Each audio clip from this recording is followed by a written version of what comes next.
Culture G, votre podcast quotidien. L'histoire d'aujourd'hui se déroule en avril 1994. Voilà 13 ans que François Mitterrand est à la tête de la France. Il ne lui reste plus qu'un an à gouverner. Sa présidence touche à sa fin. Ce jeudi 7 avril, vers 18h30, un téléphone sonne dans un bureau de l'aile ouest du palais de l'Élysée. Un homme, au costume ajusté, au crâne dégarni, à la barbe et à la moustache bien entretenue, décroche le combiné. Allô ? Au bout du fil, une femme. Elle le supplie de ne pas commettre l'irréparable.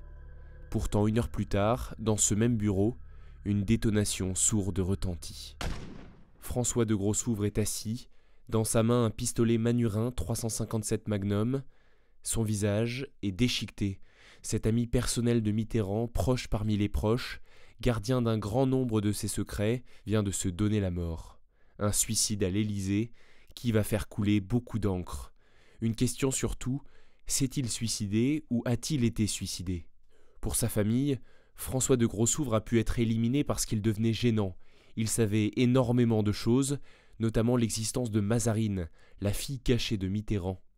Ces derniers temps, il parlait de son intention d'écrire ses mémoires. Toutes les notes en vue de l'écriture de ce livre se sont d'ailleurs volatilisées après sa mort. Il y a des choses troublantes dans cette affaire. Si l'on ajoute à cela l'absence étonnante d'expertise balistique, on peut comprendre que les proches ne croient pas tous à la thèse du suicide. Après des années où se sont succédées les enquêtes, les hypothèses et les théories plus ou moins fumeuses, c'est la journaliste Raphaël Baquet qui semble mettre un point final à cette histoire. Dans son livre « Le dernier mort de Mitterrand », elle montre que la thèse de l'assassinat est tout de même peu vraisemblable. Mais alors, pourquoi François de Grossouvre aurait-il mis fin à ses jours ? S'il est impossible d'avoir des certitudes dans une affaire aussi sombre, où les mensonges et les secrets sont bien plus nombreux que les évidences, Grossouvre se serait suicidé parce qu'il souffrait d'être mis à l'écart par François Mitterrand. C'est aussi ce que l'on comprend en écoutant cet extrait de reportage diffusé sur France 2 le lendemain de l'événement tragique.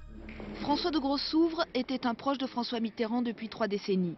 Aristocrate, médecin de formation, résistant, il appartenait au premier cercle des amis du président, une proximité commencée à la fin des années 50 qui trouve son apogée en 81 quand il devient à l'Élysée chargé de mission auprès du chef de l'État. Pendant 4 ans, il suit particulièrement les affaires diplomatiques les plus délicates et les activités des services secrets. Son influence diminuant, en 85, il n'est plus que responsable des chasses présidentielles, une fonction où il aurait continué à exercer des missions discrètes, mais où, selon des observateurs, ses relations avec François Mitterrand se seraient dégradées ces dernières années. Dans ce reportage, la journaliste Agnès Molinier termine par ces mots. Son entourage le disait effectivement dépressif ces derniers jours. François de Grossouvre s'est donné la mort hier soir, à l'âge de 76 ans. Merci d'avoir écouté cet épisode. Si vous voulez en savoir plus, je vous invite à lire le livre « Le dernier mort de Mitterrand » de Raphaël Baquet. Vous avez aussi entendu un extrait d'un reportage de France 2, disponible en intégralité sur lina.fr. Et si vous avez écouté ce podcast sur YouTube, les liens sont dans la description de la vidéo. À demain.